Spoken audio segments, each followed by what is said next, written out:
Hola, ¿cómo están? Mientras preparaba el mensaje que nos toca esta semana, pensaba que a mí me encanta dar paseos por la playa. ¿Le gusta? ¿Te gusta a ti? Me encanta pasear por el bosque, donde haya naturaleza. Pero me entretenía mucho pensando que a nuestro Señor Jesús le gusta pasear caminando sobre el agua. Es algo extraordinario. Y bueno, es la verdad. Y eso es lo que vamos a ver precisamente hoy día en la quinta señal del Evangelio de Juan, la caminata de Jesús sobre el agua. Así que te invito a que abras tu Biblia en Juan capítulo 6 y vamos a leer los versículos 16 hasta el 21. ¿Lo tienes? Dice lo siguiente.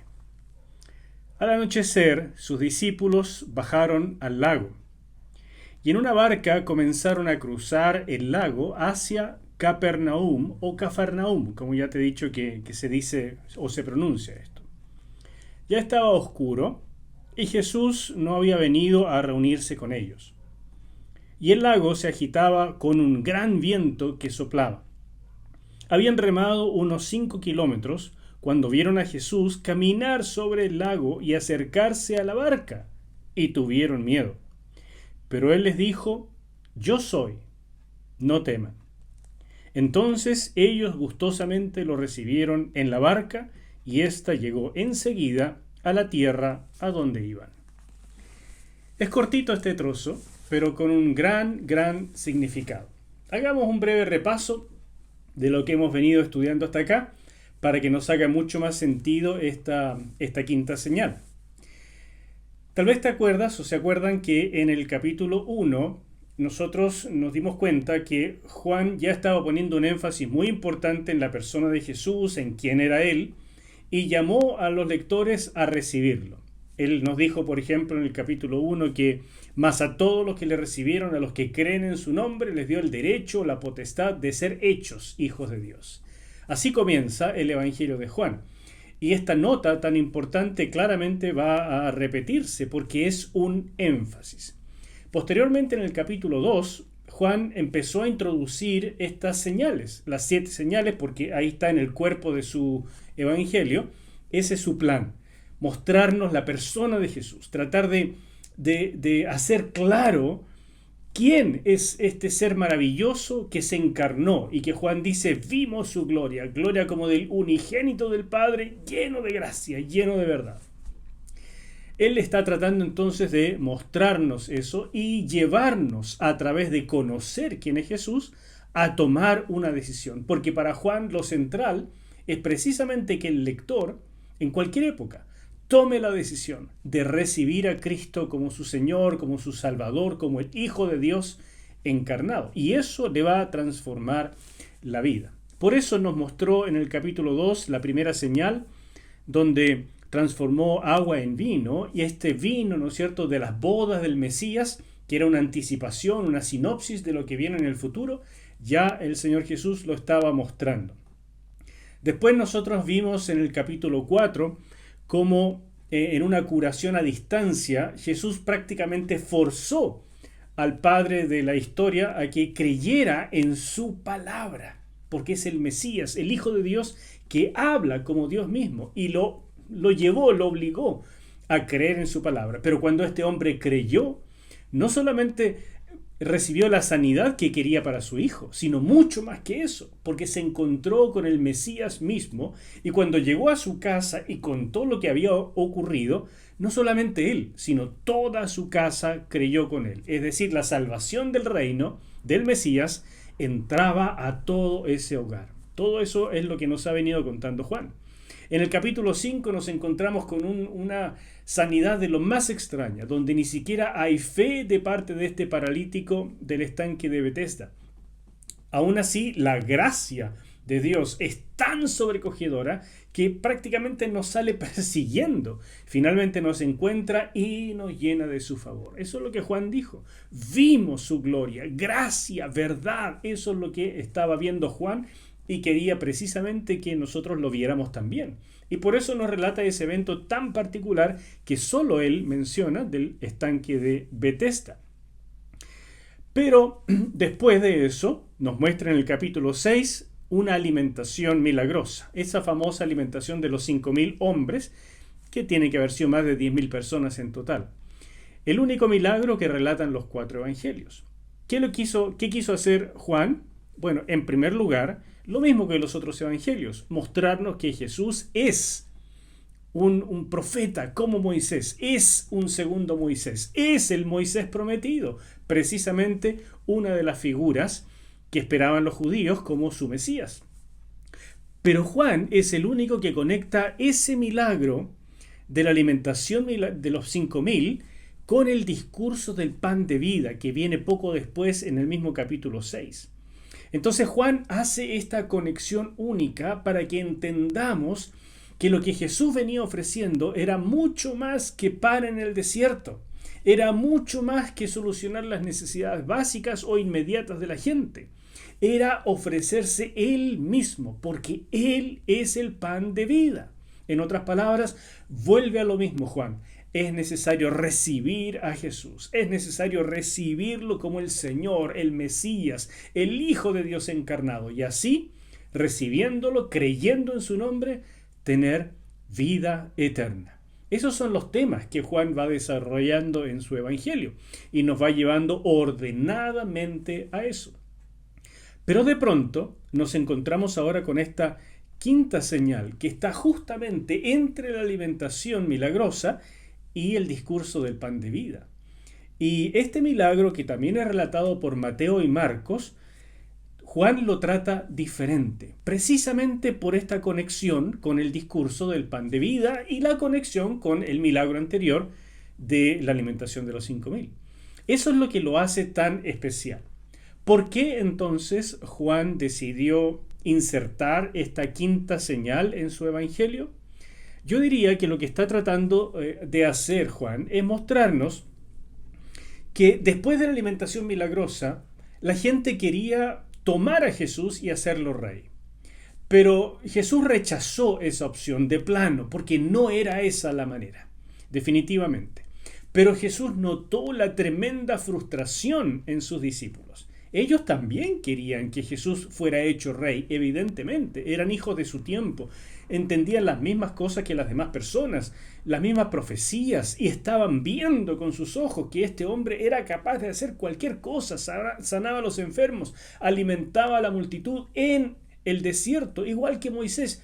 Tiene que ser, es el tiempo, pensaban, yo creo, los discípulos también, para que nuestro Señor Jesús sea proclamado el Rey de Israel y finalmente llegue la dorada era del Mesías. Pero Jesús rechazó esa proclamación popular sin entendimiento y se fue solo a orar. Pero antes de eso mandó a sus discípulos con la barca al otro lado. Y él aprovechó esa situación para caminar sobre el agua y mostrarse a los discípulos en un milagro que podríamos llamar un milagro privado, porque están solamente los 12 en esta barca, y entonces a través de eso mostrarle algo específico a sus discípulos frustrados, molestos, ¿verdad? Cansados y hasta cierto punto abrumados con tantas necesidades de las personas. Jesús entonces se quiere encargar de ellos en particular y mostrarles algo privado para ellos, para que lo entiendan. Y eso es precisamente lo que nos va a ayudar a nosotros también en este día. Entender qué es lo que el Señor quiso mostrarle a sus discípulos de manera tan privada y conectarlo con el milagro anterior y con el discurso del pan de vida. ¿Te fijas? Este milagro, como dije, fue relatado por Mateo, Marcos y Juan. Y en los 3 evangelios aparece después de la alimentación de los 5.000. Así que hasta ahí van de manera muy similar. Pero como dije, solo Juan lo conectó con el famoso discurso del pan de vida. Y a diferencia de su costumbre, Juan en esta oportunidad tiene el relato más resumido. Y eso es extraño, porque lo normal en Juan es que cuando va a tocar algo que es paralelo a los otros evangelios, él lo explaya. Precisamente porque en el plan de Juan es no repetirse. Él no quiere repetir lo que sus colegas ya dijeron. ¿Para qué? Si él está escribiendo desde una perspectiva algo diferente. Pero cuando va a tocar algo que ya fue narrado por sus colegas, él generalmente explica detalles que no están en los otros y entonces le da un toque diferente. Sin embargo, en este caso es la narrativa más resumida y eso también tiene que llamarnos poderosamente la atención, porque todo eso lo está conectando con el milagro anterior y el discurso del pan de vida. De manera que veamos rápidamente qué es lo que Juan omitió en este relato de la caminata sobre el agua y qué es lo que agregó, o mejor dicho, enfatizó. Y para eso, como ahora nos vamos a meter propiamente con el texto, pidámosle al Señor que nos guíe. Mi Dios bendito, grande y poderoso, esta es tu palabra que abrimos en el nombre de tu Hijo. Y para que tú nos hables, que tu espíritu hable a nuestro espíritu, que tú bendigas esta lectura, esta interpretación, y que tú bendigas, Señor, lo que vas a sembrar en nuestro corazón, para que germine y dé fruto para tu gloria. Sí, Señor, te lo pido con gratitud, en el nombre de Cristo. Amén. Gloria al Señor. En primer lugar, Juan omitió que el Señor Jesús prácticamente obligó a los discípulos a subir a la barca e ir al otro lado. Lo omitió. Simplemente el Señor se fue y los discípulos, dice, o prácticamente uno podría entender aquí que de lateados, ¿no es cierto?, de aburridos, tomaron la barca y se fueron al otro lado. Pero no fue así. Los otros evangelios nos dicen con claridad que los discípulos querían quedarse en toda esta chimuchina que estaba ocurriendo, en toda esta proclamación popular o fervor popular. Así que Jesús prácticamente tuvo que bajarle el moño y decirle, ustedes se van al otro lado y se van. Aquí Juan omitió eso notablemente. ¿Por qué? Todo esto tiene que ver. En segundo lugar, enfatizó más que sus colegas que era de noche y que estaban solos los discípulos y que era muy oscuro. Esto es un énfasis en Juan, porque mientras los otros simplemente dicen que era la tercera vigilia, y uno tiene que deducir, por lo tanto, que estaba bien oscuro, Juan lo destaca, dice, ¿no es cierto? Estaba oscuro y Jesús no había venido a reunirse con ellos y el lago se agitaba, o sea, la situación era problemática. Y esto es algo que Juan destaca bastante, que cuando Jesús está como ausente de los discípulos, o sea, los ha dejado solos, o ellos están solos por cualquier motivo, se meten en problemas y están como abandonados, se sienten solos, se sienten realmente en problemas. Y eso, mis queridos, es simplemente una enseñanza directa del evangelista. Sin Jesús cerca, de verdad es fácil para cualquier discípulo, incluso estos, meterse en problemas. En tercer lugar, Juan omitió que era la cuarta vigilia, como dije, desde 3 a 6 de la mañana. Esa es la cuarta vigilia. Y que el motivo por el cual tuvieron miedo es que creyeron ver un fantasma. Todo eso lo omitió Juan. Simplemente dijo que estaba oscuro y que cuando lo vieron, tuvieron miedo, sí, pero no dice por qué. Mateo dice con mucha claridad que ellos creyeron ver un fantasma. Lo mismo dice Marcos, pero Marcos todavía agrega que caminaba tan rápido sobre el agua que prácticamente quería adelantarlos, los iba a pasar, como si lo fuera a pasar de largo. Y eso tiene un énfasis muy interesante, muy importante en Marcos. Pero aquí, en Juan, definitivamente no es un énfasis. Y por lo tanto, Juan no quiere que pongamos atención en eso. Como es típico en el mar de Galilea, que es un lago en realidad porque es agua dulce, y que está a 210 metros bajo el nivel del mar, de repente, por esos cambios de temperatura, se levantan vientos furiosos y se genera de la nada una tremenda tempestad. Es difícil, según los relatos que hay de esa zona, predecir cuándo va a haber una tempestad, que es más que nada mucho viento, oleaje y se revuelve el mar, ¿no es cierto? Es difícil y los pescadores pueden sufrir accidentes importantes a raíz de esos cambios climáticos tan bruscos. Juan nos dice que está a unos 5 kilómetros hacia adentro del lago. Y esto es muy importante también, porque no falta el que dice, en realidad ellos iban costeando y ellos se confundieron y Jesús lo que iba es paseando por la playa y que en realidad solo entró un poquitito en el mar, mientras que Pedro lo que hizo entonces es tirarse al agua y por supuesto estaba más hondo y ahí se hundió. O sea, no faltan los que tratan de quitarle toda la realeza, todo lo sobrenatural que tiene este milagro y dejarlo en el mínimo del mínimo. Pero, mis queridos, el relato es claro. Y todos los tres evangelistas lo que trataron de decir con mucha claridad era, estaba oscuro, estaban mar adentro, el mar estaba terriblemente agitado, había una tormenta de viento, no sabían cómo avanzar porque remaban con mucha dificultad. Eran marinos expertos en el arte, digamos, de pesca, por supuesto, y sabían perfectamente si estaban cerca de la playa o no.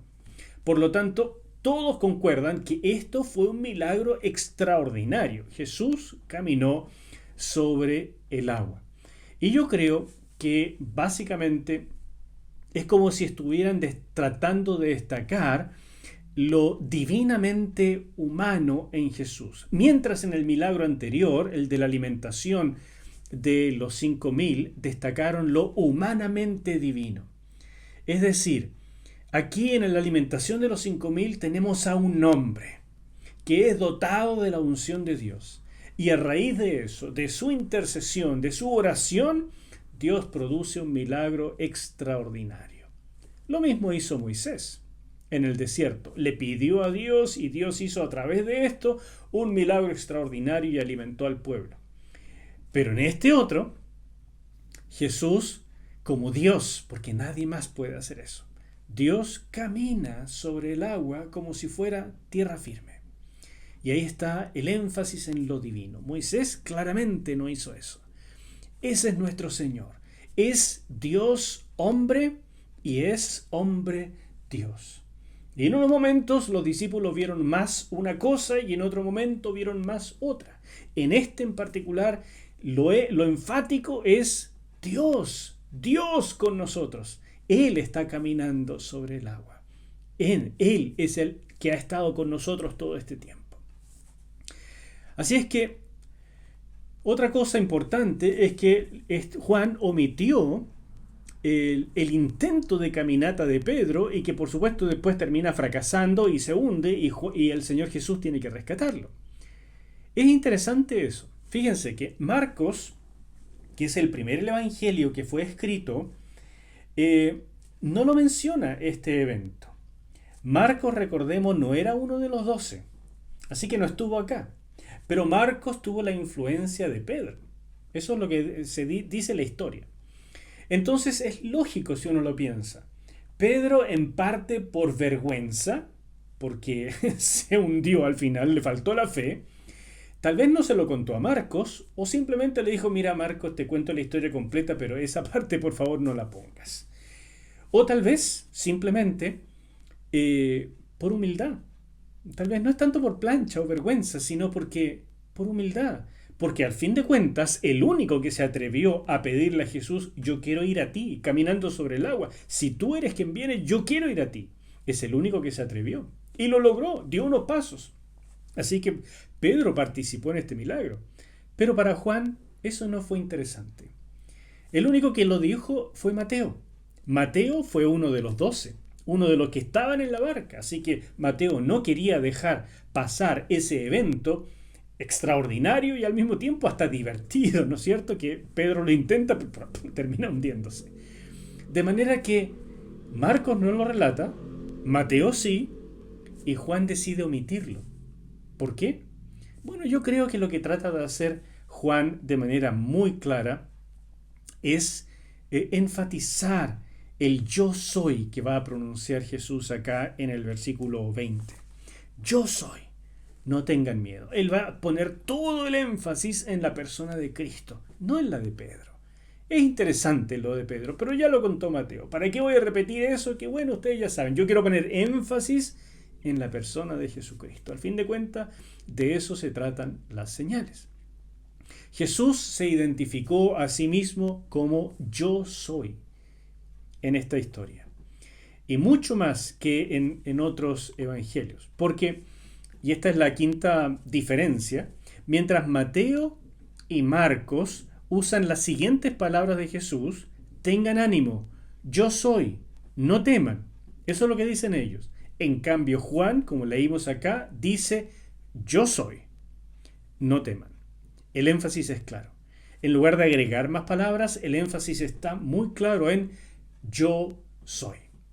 Y esto es importante, porque yo soy, ustedes deben saber, que es el nombre propio de nuestro Dios. En Éxodo 3:14, cuando Moisés estaba delante del Señor, le dice: ¿quién eres tú?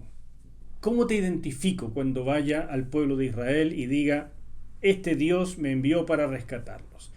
Y ahí es cuando el Señor le revela su nombre, y revela este nombre que ha llegado a ser el tetragrama santo, ¿verdad?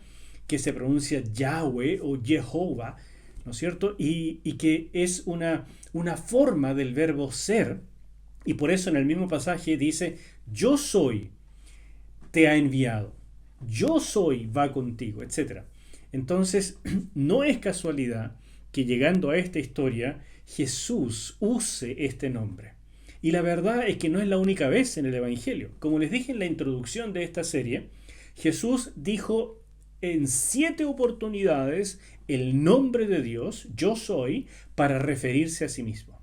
Y eso es sumamente notable. Aquí, evidentemente, porque es este hombre, pero que hace algo totalmente divino al caminar sobre el agua, que cuando llega a la barca dice, yo soy.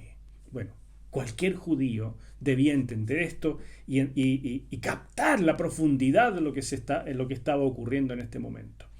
Yo creo que el momento más claro que nos muestra que en este evangelio de verdad las personas entendían lo que Jesús quería decir con yo soy, está en Juan capítulo 8, versículos 58-59. Te lo voy a leer. Dice, Jesús les dijo, de cierto les digo, antes de que Abraham fuera, yo soy. Entonces tomaron piedra para arrojárselas, pero Jesús se escondió y salió del templo. Esto ocurrió en Jerusalén. Y ahí se nota clarito lo que la gente entendió, sobre todo los fariseos y las personas entendidas en la ley que estaban ahí presentes. Cuando Jesús dijo, antes de que Abraham fuese, yo soy. Por una parte dice, yo era antes de Abraham, por lo tanto, soy eterno. Pero por otro lado, usar el nombre de Dios, una terrible blasfemia para aquel entonces, y por eso toman piedras para matarlo. De manera que es evidente que las personas en aquel tiempo estaban entendiendo lo que Jesús decía al usar el nombre propio de Dios. Y Juan aprovecha esto y lo dice 7 veces. En 7 oportunidades Jesús usó, o al menos de las que relata Juan, porque ya les dije que Juan utiliza el número 7 constantemente para mostrarnos algo que está completo y que es realmente así como redondito, ¿ya? 7 veces el nombre de Dios. En otras 7 oportunidades, Jesús se identifica como yo soy algo. En el mismo discurso que vimos, ¿no es cierto? El mensaje pasado, Jesús dice, yo soy el pan de vida. Esas son otras 7 oportunidades. Pero en eso no es que esté usando el nombre propio de Dios, sino simplemente la conjugación verbal, yo soy tal cosa. Yo soy la puerta. Yo soy el camino, la verdad y la vida. Yo soy el pan de vida, etc. Son 7 de esos. Pero aquí hay otros 7 donde Jesús usa simplemente el nombre. Yo soy. No tengan miedo. Extraordinario. Y por último, una última diferencia es que Mateo y Marcos dicen con claridad que hubo 2 milagros. O sea, Jesús caminó sobre el agua, se subió a la barca y calmó la tempestad. 2 milagros. Pero Juan insinúa, a diferencia de sus colegas, que fueron 3 milagros. Jesús caminó sobre el agua, se subió a la barca y calmó la tempestad, pero la barca, dice en el versículo 21, enseguida llegó a la tierra a donde iban. Yo no sé si es simplemente un uso de lenguaje o pretende insinuar de que hubo un milagro casi de transportación y que entonces llegaron inmediatamente. Pero el asunto es que tal vez es solamente un uso del lenguaje y que llegaron con bien, porque el viento cambió y entonces pudieron remar con tranquilidad y llegar pronto a tierra donde iban, mientras antes tenían el viento en contra. Tal vez es simplemente eso lo que quiso decir, pero es raro, un poco el uso del lenguaje casi insinúa un tercer milagro. No haría gran cosa de esta enseñanza yo, pero hay que tomarlo en cuenta porque algo hay ahí. Bueno, estas son las diferencias que son importantes, porque cuando un evangelista dice algo, lo dice con intención, con un plan de su narrativa.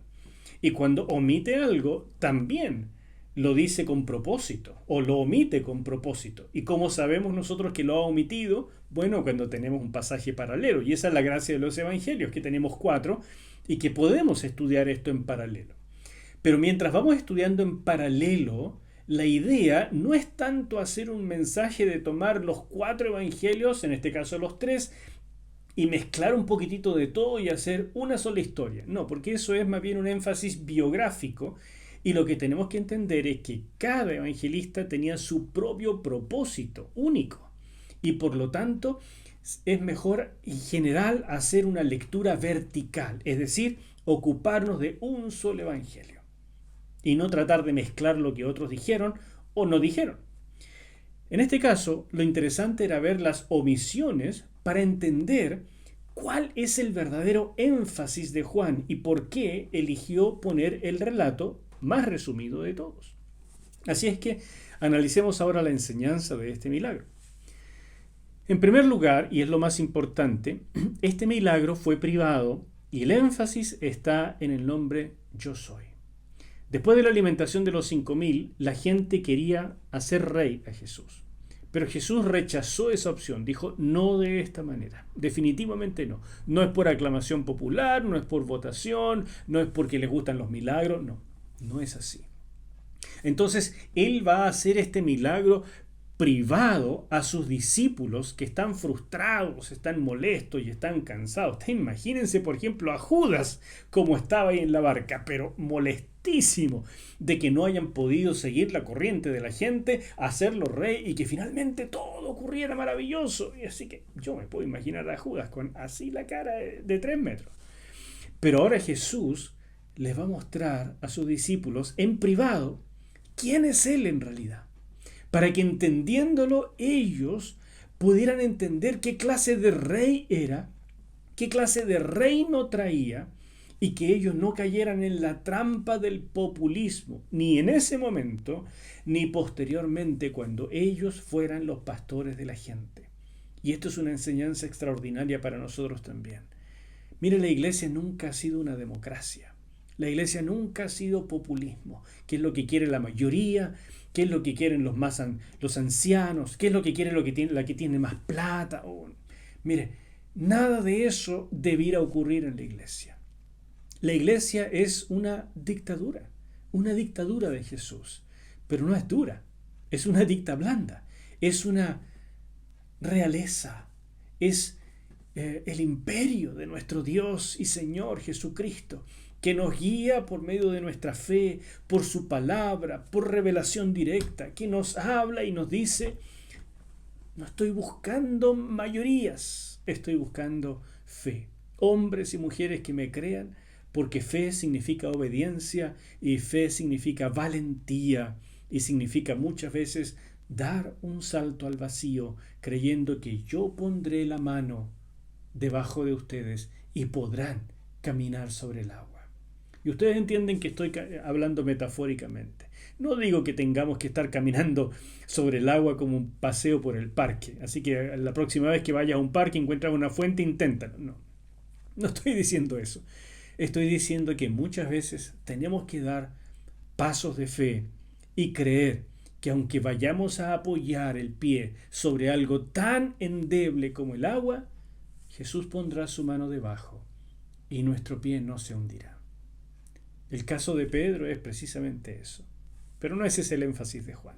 Para Juan el tema es yo soy, viene Se acerca a sus discípulos, quita sus miedos, se sube a la barca y les muestra quién es Él realmente. Porque de esa manera también los está preparando para el discurso del pan de vida que viene después. Ese discurso produjo diferencias tremendas, tremendas. Así como ustedes me creen y por lo tanto me obedecen, quiso decirle Jesús, así es necesario que las demás personas también lleguen a conocerme, me crean y así entonces me sigan y me obedezcan. Cuando eso pasa, mi reino de verdad está llegando a las personas, los está transformando. Pero antes de que eso pase, yo no puedo permitir que me hagan rey a su manera para que simplemente siga haciendo milagros según sus necesidades. Porque yo vengo a transformar al ser humano para devolverle al señorío del inicio de la creación, para restaurar la amistad con Dios, el Padre Celestial, y para que entonces tengan vida, vida en abundancia y vida eterna. Antes de eso, no podemos conversar de un reino ni de un rey. Los discípulos tenían que entenderlo tal vez antes que las demás personas, porque ellos serían los pastores cuando Jesús ya no estuviera. En segundo lugar, es esta importantísima pregunta que ocurre, ¿verdad?, en el discurso del pan de vida. Porque lo vimos en el mensaje pasado, fue un discurso áspero. Parte de este discurso ocurrió cuando ellos llegaron y en la playa ya estaba conversando con la gente. Pero él se dirigió a la pequeña aldea de Capernaum, entró a la sinagoga, o sea que era un día sábado, y él continuó este discurso del pan de vida. Y eso produjo muchas reacciones. Y la verdad es que gente se opuso a lo que él decía, lo contradecía. Realmente fue un momento álgido. Y entonces hubo momentos bien duros, y quiero leerles algunos. En el versículo 60, aunque lo vimos en el mensaje pasado, es importante que lo repasemos. En el versículo 60 del capítulo 6 dice, al oír esto, muchos de sus discípulos dijeron, dura es esta palabra, ¿quién puede escucharla? Eso no es un buen indicio. Después en el versículo 66 dice, a partir de entonces, muchos de sus discípulos dejaron de seguirlo y ya no andaban con él. Entonces Jesús dijo a los 12, ¿también ustedes quieren irse? Simón Pedro le respondió, Señor, ¿a quién iremos? Tú tienes palabras de vida eterna. Y nosotros hemos creído y sabemos que tú eres el Cristo, el Hijo del Dios viviente. Estas son las palabras de Pedro. Pero ¿habrían sido estas las palabras de Pedro si no hubiera visto a Jesús caminando sobre el agua? Con solo la alimentación de los 5.000, muchos concluyeron que este era el segundo Moisés, aquel que debía ser el Mesías de alguna manera. Pero cada uno, o muchas versiones de Mesías, habían en aquella época. Entonces unos creían que era un salvador militar, otros un rey, otros que era un sacerdote, muchas versiones. Pero aquí los discípulos estaban viendo quién era realmente. No era solamente un segundo Moisés, era Dios en carne, que podía caminar sobre el agua. Y por eso, aunque algunos de los discípulos, habiendo visto solo el primer milagro, empezaron a dejarlo, porque no entendían el discurso del pan de vida, que había que comerse a Jesús, que es lo que vimos la vez pasada, los discípulos que sí lo vieron tienen una opinión diferente.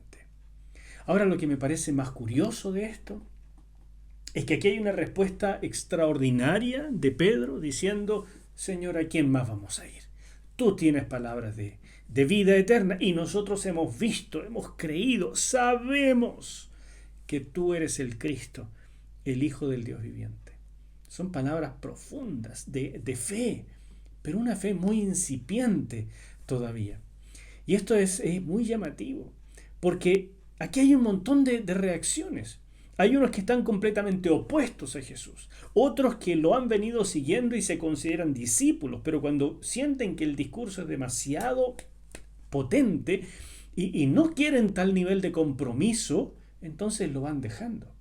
Aquí hay otros como Pedro, que representa a los otros 11 discípulos también, o más bien a los otros 10, él dice, nosotros sí te hemos creído y te creemos diferente, de otra manera, a pesar de que Pedro en realidad termina negando a Jesús. Pero Jesús no espera que seamos perfectos. Él espera que le creamos y sabe que vamos a fallar. Así como Pedro falló al intentar caminar sobre el agua y se hundió, pero ahí está Jesús para levantarlo. Así como Pedro falló y lo negó 3 veces justo antes del juicio, así Jesús, después de resucitar, fue, y especialmente a Pedro, le concede nuevamente 3 oportunidades, así como él lo negó 3 veces, para restaurar la comunión con el Señor. Y precisamente eso lo relatan solamente Juan en el capítulo 21. Porque Juan tiene este proyecto de mostrar que el Señor espera fe, que lo recibamos por fe y que Él sabe que nuestra fe no es perfecta, que nos vamos a equivocar, nos vamos a caer. Sin embargo, Él está dispuesto a darnos una nueva oportunidad. Pero en este mismo grupo que estuvo en la barca también estaba Judas. Y Judas es todo lo contrario, habiendo tenido todas las oportunidades del mundo, finalmente lo traiciona y lo vende. Así es que este relato nos invita a ponernos en el lugar de muchas personas y tomar una decisión también. ¿Qué es lo que nosotros hemos creído de Jesús? ¿Qué es lo que nosotros hemos visto de Jesús? Porque todos los relatos que tenemos en la Biblia, todo lo que aparece en los evangelios, es los ojos y el testimonio de sus discípulos, para que nosotros nos pongamos en su lugar. Y nosotros no hemos visto con nuestros ojos, pero lo estamos viendo a través de sus ojos. Y habiéndolo visto a través de sus ojos, hemos de tomar una decisión. Y podemos tomar la decisión de Pedro, o la de Judas, o la de los demás. Cada uno tendrá que decidir. Déjame terminar. Voy a concluir ahora este mensaje con un poco de resumen, pero también con algún poco de énfasis en algunas cosas bien especiales. Mira, en primer lugar, a veces sentimos que Dios nos desilusiona. ¿Te pasa? Estos discípulos estaban en el milagro de la alimentación y ellos también querían que Jesús fuera proclamado rey. Y ellos veían todo el trabajo que se estaba haciendo. Veían el esfuerzo de su Señor. Ellos mismos trabajaban muchísimo. Y más bien parecía que Jesús se arrancaba de la gente. ¿Por qué? Se sentían frustrados y, ¿por qué no decirlo?, desilusionados. Y muchas veces nos pasa a nosotros también. Cuando queremos algo intensamente y como que no ocurre, no viene nunca. O cuando de pronto viene algo extraordinario que apenas hemos orado por eso y ya está ocurriendo, pero pronto pasa otra cosa y es como que Jesús nos obliga a subirnos a la barca y ir al otro lado del lago y no podemos disfrutar siquiera esto tan extraordinario. ¿Cuántas veces ha pasado que de pronto oramos por alguien en la iglesia y se produce una sanidad maravillosa y al día siguiente me anuncian que hay un hermano sumamente grave y le quedan unos pocos días y termina falleciendo?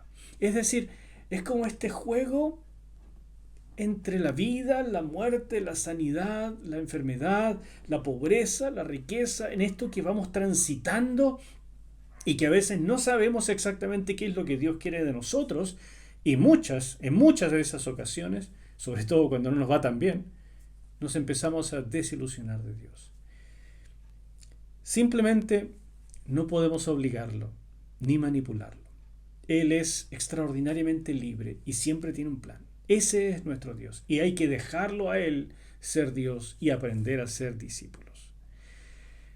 Vamos a obedecer como hicieron los discípulos y cruzar al otro lado del lago, aunque no entendamos, no queramos y estemos molestos. Vamos a obedecer porque la obediencia es creerle. Si Él sabe lo que está haciendo, si Él tiene todo el poder, si Él camina sobre el agua, yo prefiero decirle, sí Señor, como tú quieras. Tú tienes la rienda de mi vida, de mi historia y la de todo el mundo. Solo los de la barca vieron este milagro. Y esto es muy importante. Porque si alguien se hubiera negado y hubiera dicho, no, la verdad, estoy súper molesto, no voy a ir. me voy por otro lado, sigan ustedes, yo los alcanzo después. No habría visto a Jesús caminando sobre el agua. Y perderse ese milagro era perderse muchísimo, especialmente la comprensión más profunda del discurso que venía después. ¿Cómo vamos a contestar nosotros a la pregunta de Jesús? Jesús termina este discurso del pan de vida diciendo, ¿y qué dicen ustedes? ¿También ustedes quieren irse? Porque cuando las cosas funcionan bien, todo el mundo quiere seguir a Jesús. Cuando hablamos de las bondades de Cristo, cuando hablamos de que Él puede sanar tu enfermedad o tu trauma emocional o tu relación familiar, todo el mundo se acerca. ¿Cuántas personas han llegado a mi iglesia buscando algo y cuando ese algo se les soluciona, se van? Dios sabrá. Yo no les guardo nada, pero qué triste usar a Dios por un rato. Créeme que Dios toma eso en consideración. ¿También ustedes quieren irse?, pregunta Jesús. No significa que nunca nos vamos a equivocar, mis queridos, cuando creemos en Jesús, pero significa que Él nos dará otra oportunidad. Y esa oportunidad es precisamente para nuestro bien, para nuestro crecimiento. Otros lo dejaron, incluso Judas lo vendió. Por ningún motivo quiero ser yo de esos. ¿Y tú? A veces Dios hace cosas inesperadas y tremendas. Nos produce tremendas ilusiones y queremos que siga la fiesta. De pronto nos vemos en la barca, cruzando hacia un lugar donde no queremos ir, y se levanta un tremendo viento. Pero ahí, justo ahí, es cuando vemos a Yo Soy caminando sobre el agua, viniendo a nuestra barca, simplemente para decirnos, ¿me dejas subir? Y cuando dejamos a Yo Soy subir a nuestra barca y que Él tome el control, pues la tempestad se aquieta y llegamos a donde debemos llegar. Ese es el milagro. Esa es la invitación que Juan quiere hacernos. Yo Soy es parte de tu barca. ¿Lo has visto realmente? ¿Cómo le vas a contestar a Jesús? Padre, gracias por este mensaje. Gracias por esta señal tan significativa, por el profundo énfasis y por la profunda relación que tiene con la alimentación y el discurso del pan de vida. Y Señor, yo te digo, quiero comer de ese pan. Quiero verte caminar sobre el agua. Quiero recibirte en mi barca siempre. Que tú tomes el control y me lleves a buen puerto. Tú eres quien manda, Señor. Yo soy tu siervo. Y quiero que esto esté en el corazón de todos mis hermanos que están viendo este video, para que en su vida y en su alma y en su corazón tú anides y formes un corazón nuevo y un depósito para su fe. Te lo pido con gratitud, mucha gratitud, Señor, en el nombre de tu Hijo Jesús. Amén. Que el Señor les bendiga ricamente y nos vemos en la próxima.